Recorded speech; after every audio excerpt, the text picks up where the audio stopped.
Hi guys, Kirk here with Kirk Giordano, Plastering. Got another shower we're doing today.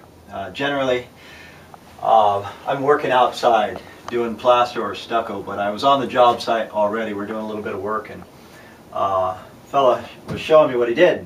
And anyway, he was telling me he was going to tile it, and I said, well, you know, you've got your paper real nice. You've got some polykin over your cracks, your paper on here, but his Howdy backboard, what I informed him was, water's going to go through the tile. It's going to go through the tile, it's going to get on this here, and it's going to go through this. And this piece of paper that he has here actually should be on this lip here.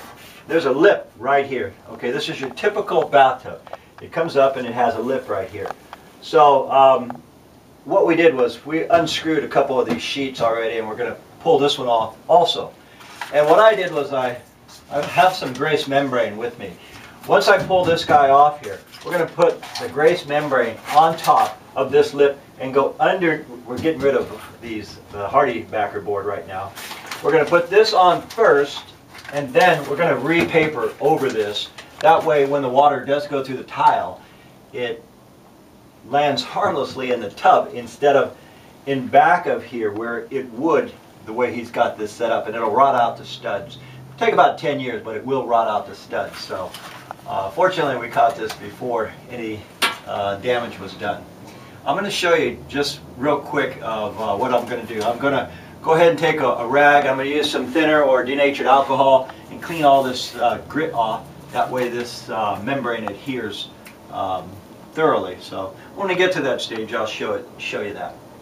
Alright guys, I got my grease membrane on here. Now this is the right way to do it. Then we're going to, instead of cutting this paper right here, which I could do and put it over, I'm just going to go ahead and put another piece of 30-pound felt over that. That way this lip is protected. And right here we got, see where I can get my hand in here? I'm going to show you guys something which is pretty important. We don't want it just flat like this. We want it to go like an L flashing. So what I'm going to do here is, I've already used some denatured alcohol, clean the tub real well. So first thing I want to do is stick this guy onto the tub. And if I stick too much, that's not a bad deal because we can always come back and cut it. Now I'm getting this L flashing type thing. We're right here. Alright.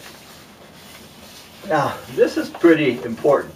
See right here, I've got a half-inch gap here. And so we don't want to just come here and go straight up. We want to go into that L flashing, or that nipple here.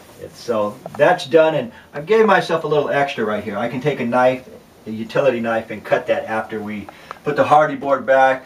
Then he's actually going to do the tile work. I just happened to see this and I thought, oh no, don't do that before you properly watertight this.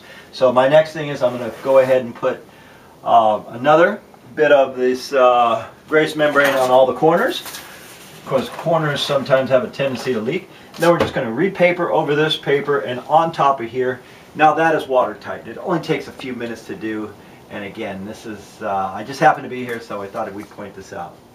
Alright guys, had to stick up a little bit more lighting in here. Hopefully this will show up. Anyhow, we have the grease membrane now protecting all these corners there. And what we've done is, because he has all this 30-pound felt, we are placing another piece. He went vertical on his, so what I'm doing is I'm just going horizontal now. So we are taking it here, we're going to put the next piece on here, then we're going to screw that wonder board, all the or backer board, whatever it's called. We're going to put that right back on. It'll all be watertight. Then he can do the tile without worry about down the road water coming in here, because again, it would take about 10, maybe 5 years, but eventually it would all rot out. Anyway, that's just how to properly do a bathtub. Also, we do a lot of showers, we do a lot of interior. We mainly specialize on exterior, but it's all the same. There's lips everywhere and you have to adapt for it. Anyhow, my name is Kirk. I am with Kirk Giordano Plastering.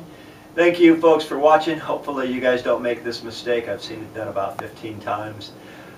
We'll see you guys on the next one.